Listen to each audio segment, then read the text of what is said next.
During my college years, I observed students diligently studying in the library daily. Not yet familiar with the concept of internal motivation. Feeling left behind, I initially thought mimicry might lead to adopting a genuine reading habit. Setting goals and crafting a plan, I quit gaming and visited the library daily, only to realize by semester's end that I hadn't completed a single book outside my textbooks. Struggling with literature and novels, I almost wished for comics instead. Eventually, I couldn't maintain this forced habit, acknowledging the genuine effort it required, which led me back to gaming, a habit that persisted till graduation. This experience taught me that enduring habits typically evolve naturally, without feeling forced, similar to daily routines like brushing teeth. When we exert too much pressure on ourselves or try to self-convince repeatedly, our bodies ultimately rebel against these artificial constraints.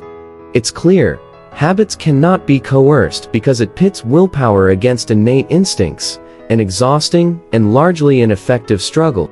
We often misjudge self-discipline, viewing it as a Herculean effort of perpetual self-denial. But sustainable habits are actually those that integrate seamlessly into our daily lives, becoming as natural and indispensable as any other routine. Let's explore how we can foster and maintain positive habits without resorting to brute force. Contrary to belief, forming good habits doesn't require extreme self-restraint, like ditching the phone or punishing ourselves into fitness. The truth is, when activities feel like a chore, we're inclined to avoid them due to our natural instincts. Considering willpower to be a finite resource only adds to the challenge, often serving as a convenient excuse for reverting to less productive habits, such as late-night gaming or endlessly scrolling through social media.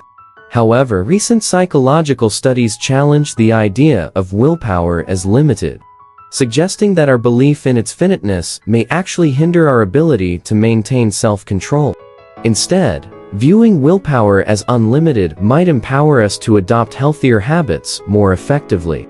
For instance, individuals who see willpower as a more abundant resource tend to perform better when facing tasks after already completing a challenging one, showcasing the potential benefits of a mindset shift. Reflecting on my attempt to cultivate a reading habit through sheer will, it's clear that transitioning from willpower to habit is key. Instead of relying on self-discipline, which often feels like an uphill battle, we should aim to form habits that naturally align with our interests and instincts, thereby eliminating the need for constant self-coercion. Building good habits should start with reducing resistance rather than self-punishment. Begin with small, manageable actions that gradually integrate into your routine without overwhelming your senses.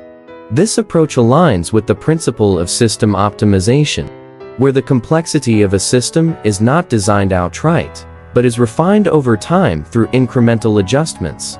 By setting a simple framework focused on the desired outcome rather than rigid, quantifiable objectives, we allow our brains to adapt gradually, making the process more about enjoying the journey than fixating on the destination.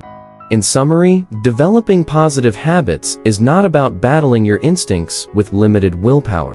Instead, it's about setting scenario-based goals, starting with the simplest system possible, and gently refining your approach. By understanding and working with our natural tendencies rather than against them, we can create lasting habits that feel as effortless and essential as any daily routine.